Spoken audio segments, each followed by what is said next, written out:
Estimados estudiantes, reciban una cordial bienvenida. Eh, a partir de que estamos en el mismo conflicto de apagones, les he grabado la clase siguiente. Una vez que nosotros tenemos la base de datos ingresada, homogenizada y estandarizada en SPSS, nosotros tendríamos que hacer el proceso de evaluación de la fiabilidad y la validez, ¿sí? Para este proceso es importante que nosotros ya tengamos todo, toda la data correctamente bien. Recuerden una cosa, que el 50% del trabajo dentro de investigación de mercado está en la generación correcta del instrumento y en la codificación y también la calidad métrica la calidad métrica instrumental, es decir, la fiabilidad y la validez. El día de hoy vamos a ver el cálculo de alfa de Cronbach, que es bastante fácil, ¿sí? Nosotros tenemos ya la data. Es importante señalar que este análisis nosotros debemos hacerlo solo en la parte de la data del instrumento propiamente dicho, ¿sí? Es decir, los datos sociodemográficos no necesitan análisis de fiabilidad. Por ejemplo, digamos que dos o tres personas de sexo masculino o sexo femenino, nosotros no necesitamos validar el sexo de estas personas, ni tampoco que esté en la carrera de mercadotecnia, ni en la universidad. No, eso no tiene por qué. Es como que nosotros estamos dentro de una escala de razón y queremos validar o ver la fiabilidad de los pesos de las personas. Los pesos de las personas son medidas que salen directamente de un instrumento que es una balanza, así que no necesita fiabilidad. Máximo podemos calcular la fiabilidad de la balanza, es decir, la desviación. Pero cuando nosotros tenemos variables ya que tienen que ver con la percepción, ahí sí nosotros necesitamos saber si el instrumento es fiable. Por ejemplo, si nosotros queremos saber la percepción de cuán luminoso está el día, hay personas que le van a ver muy luminoso, hay personas que no tan luminoso, incluso otras personas oscuras que tal vez tengan problemas dentro de su visión. Entonces, solo vamos a generar el análisis de fiabilidad en las métricas del instrumento que mide la calidad del vino. No se olviden que esta práctica tienen que ustedes replicar. Yo voy a proporcionar este documento para que ustedes tengan dentro del grupo que nosotros hemos creado para la gestión del curso. En primer lugar, lo que nosotros tenemos que hacer es analizar estos menús. En el SPSS, el menú principal, una vez que ya hemos dejado bien cuadrada la data, el menú principal que nosotros con los que vamos a trabajar es analizar. En analizar nosotros vamos a encontrar todas las actividades, todas las tareas necesarias para la data. En este caso, el análisis de fiabilidad se encuentra en escala. En escala nosotros vemos análisis de fiabilidad. Abrimos y analizamos cuál, cuáles son los datos que nosotros necesitamos calcular. Desde el código CARC-UVA, que si ustedes recuerdan era el anuncio de la categoría que era eh, características organolépticas con sabor a uva. Entonces, de aquí en adelante, estas métricas necesitamos pasar a la derecha a los elementos que vamos a evaluar. Nosotros tenemos los diferentes tipos de métodos. Existe el de alfa de Cronbach, el de dos mitades. Existe también análisis de Goodman, análisis de paralelo y paralelo estricto. El principal que ustedes deben aprender es alfa, porque este mide la consistencia interna. Por ejemplo, el de dos mitades eh, eh, hace un análisis comparativo a ver si es que la concordancia de criterio de la una mitad es igual a la concordancia de criterio de la otra mitad. El de Goodman hace un análisis estadístico a profundidad y a partir de una medida y de lo significativo estadísticamente de la respuesta nos da el resultado. Pero de manera principal vamos a utilizar alfa de Cronbach. Entonces, para esto, nosotros vamos a seleccionar alfa, nada más, y ponemos aceptar.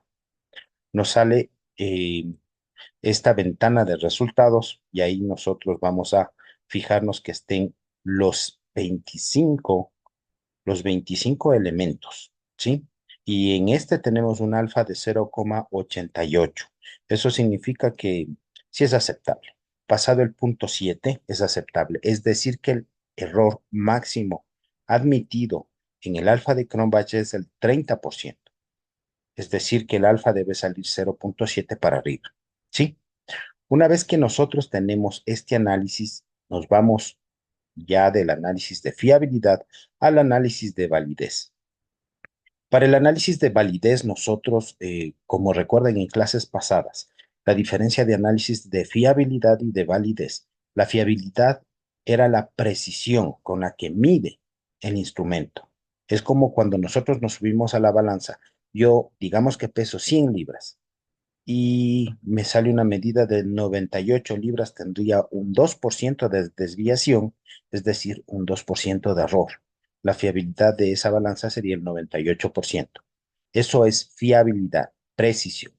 En cambio, la validez me dice si un instrumento mide lo que debe medir.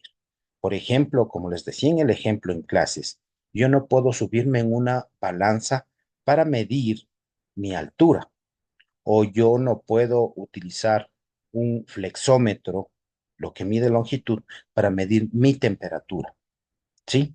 Entonces, la validez analiza que un instrumento mida lo que tiene que medir. Ya. Para el cálculo del análisis de validez, existen diferentes tipos de validez. Validez de contenido y validez de constructo, que es lo que nosotros vamos a estudiar el día de hoy. La validez de constructo dice que nosotros debemos tener dentro de nuestro instrumento una clasificación de factores, ¿sí? Por eso el estadístico que vamos a utilizar en esta ocasión es el análisis factorial exploratorio en este caso. Cuando nosotros clasificamos esos factores, el análisis factorial analiza que de esos grupos, ¿sí? Que nosotros escogimos. ¿Recuerdan ustedes el eh, sistema categorial para la calidad del vino? Nosotros tenemos un sistema categorial. Esta es la clasificación que hace el sistema categorial. Nosotros metemos todas las preguntas y él tiene que clasificarnos en grupos o factores, ¿sí? Entonces, la validez de constructo tiene dos tipos de subvalideces. La una es validez convergente y la otra es discriminante. La convergente significa que todos los grupos del factor uno que dice características organolépticas tienen que ver los unos con los otros, es decir, tienen convergencia entre ellos y a su vez también son discriminantes con los otros grupos, es decir, digamos que eh, las características organolépticas que orientan al sabor del vino a uva es convergente con acidez, con el cuerpo, con el dulzor, con el color rojo, con el brillo y con el buque, pero deben ser discriminantes, es decir, como que estuviéramos en un grupo de amigos y hay una persona que no se lleva con nuestro grupo.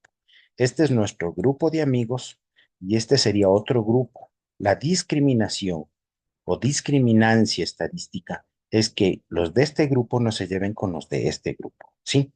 Para este fin, nosotros cogemos y nos vamos a la data y vamos a calcular, ¿sí? El procedimiento de análisis factorial exploratorio. Ponemos analizar y ponemos reducción de dimensiones. Dentro de reducción de dimensiones, nosotros seleccionamos factor, ¿sí? Una vez que estamos una vez que estamos inmersos en esta ventana, vamos a seleccionar exactamente solo los ítems que se refieren al sistema categorial de evaluación de la calidad del vino. Entonces, nos vamos desde aquí hasta acá y nos vamos a programar el análisis. Primero, en cuanto a los datos descriptivos, tenemos que seleccionar esta casilla que dice KMO y prueba de esfericidad de Bartlett. Entonces, ¿qué es el Kaiser-Meyer-Olkin? El indicador Kaiser-Meyer-Olkin me indica cuán factible es la data para ser clasificada en factores. Y en compendio con esta prueba de esfericidad de Bartlett, hace una especie de análisis de chi cuadrado para ver si es que estos están dentro de la campana de Gauss y hay probabilidad de que estos no den una matriz inversa al momento de correlacionar los ítems entre ellos. No sé si ustedes recuerdan, en semestres pasados vieron correlación de Spearman y de Pearson. Nosotros tenemos una matriz en la que correlacionamos todas las variables. Y en el centro, nosotros vamos a tener la correlación de ítem a ítem. Entonces, esa no puede ser uno, mientras que las de afuera cero, es decir, una matriz inversa. Escogemos Kaiser-Meyer-Rolkin y prueba de esfericidad de Bartlett y ponemos continuar. Una vez que nosotros hemos definido como descriptivo el indicador Kaiser-Meyer-Rolkin y la esfericidad de Bartlett, nos vamos a el método de extracción. ¿Qué significa la extracción? Significa que de estos ítems, por ejemplo, yo extraigo este número de ítems y lo clasifico dentro del factor 1, que sería en este caso características organolépticas. Entonces, existen varios métodos. Eh, este método de extracción parte de los mínimos cuadrados, que era un método para proyección lineal, recuerda, mínimos cuadrados. Ya, aquí existen varios tipos de mínimos cuadrados y también existen otros tipos de métodos para extracción. Por ejemplo, componentes principales. Este extrae exploratoriamente los factores que mínimamente tienen validez de convergencia y de discriminancia, es decir, a lo mucho se forman grupos.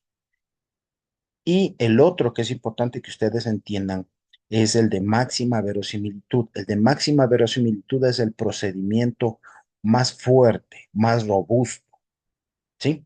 Entonces, al principio, como nosotros estamos en exploratorio, vamos a escoger componentes principales, pero si ustedes desean, podemos también trabajar con máxima verosimilitud. No escogemos los otros métodos porque tienen otro tipo de supuestos, que eso tendríamos que ver ya en una clase de estadística científica un poquito más compleja. Entonces, escogemos componentes principales y ponemos continuar. La rotación. Cuando nosotros tenemos los grupos, hay ocasiones que nosotros tenemos un grupo oculto detrás de otro, ¿sí? Un grupo que se esconde detrás de otro. Para evitar esto, nosotros hacemos un proceso, ¿sí? De maximización de diferentes elementos, por ejemplo, en el Varimax de las varianzas, en el Ecumax de la ecuación, etcétera, etcétera. Sí, para este caso, nosotros vamos a hacer una rotación ortogonal, es decir, del mismo, con la misma base y en sentido vertical. Entonces, esta rotación ortogonal lo vamos a hacer por la maximización de varianzas, es decir, Varimax. Escogemos Varimax y ponemos continuar. En puntuaciones, nosotros no vamos a escoger absolutamente nada, ¿sí? Y finalmente, en opciones, nosotros debemos suprimir los coeficientes menores a. Generalmente, la teoría dice que al 40% o 0,4, pero nosotros vamos a empezar con valor que sea fuerte para ver las primeras clasificaciones. Si no tenemos una clasificación o no aparecen las cargas factoriales que ya vamos a ver más adelante, entonces le bajamos esto a 0.4, pero hasta tanto a 0.6. Una vez que tenemos programado todo esto, aplastamos a aceptar y se nos carga. Aquí tenemos el primer indicador que es Kaiser-Meyer-Rollkin y la esfericidad de Barth. Como les dije, el Kaiser-Meyer-Rollkin es un indicador que nos muestra la factibilidad de que nosotros vayamos a clasificar unos ítems dentro de una población, una muestra de la población. Es decir, que sea adecuada la muestra para clasificación. El Kaiser-Meyer-Rollkin, según la teoría, el mínimo debe ser el 60% o 70%. En este caso tenemos 7.91, me parece un valor aceptable. Debería ser un poquito más alto, ¿sí? Y la esfericidad de Bartlett, según el valor SIG, me dice que el p-valor es menor a 0,05. ¿A qué se refiere? En todo estadístico existe eh, un valor que me dice que este proceso es estadísticamente significativo. Sí, ustedes recuerdan en todos los procedimientos estadísticos que les han enseñado, siempre vamos a buscar el p-valor si es estadísticamente significativo. Para que ustedes entiendan bien este concepto, debemos entender de que el error máximo en cualquier estadístico es el 5%. Es decir, que la significancia estadística debe ser menor o igual al 5%, es decir, menor o igual a 0,05. Si aquí aparece 0,06, este estadístico no es significativo. Es decir, que la prueba de chi cuadrado de esfericidad de Bartlett nos da un valor que no nos muestra la probabilidad de que salga una matriz inversa. Es decir, que si este sale mayor a 0,5, vamos a tener mucha probabilidad de tener dentro del análisis de correlación una matriz inversa. Es decir, vamos a tener fallas dentro de nuestro estudio. Una vez que nosotros analizamos este, el Kaiser-Meyer-Rollkin, como un indicador descriptivo, nos pasamos a la varianza total explicada. ¿Qué es la varianza total explicada? La varianza total explicada me dice en acumulado cuánto mi modelo describe la realidad del fenómeno.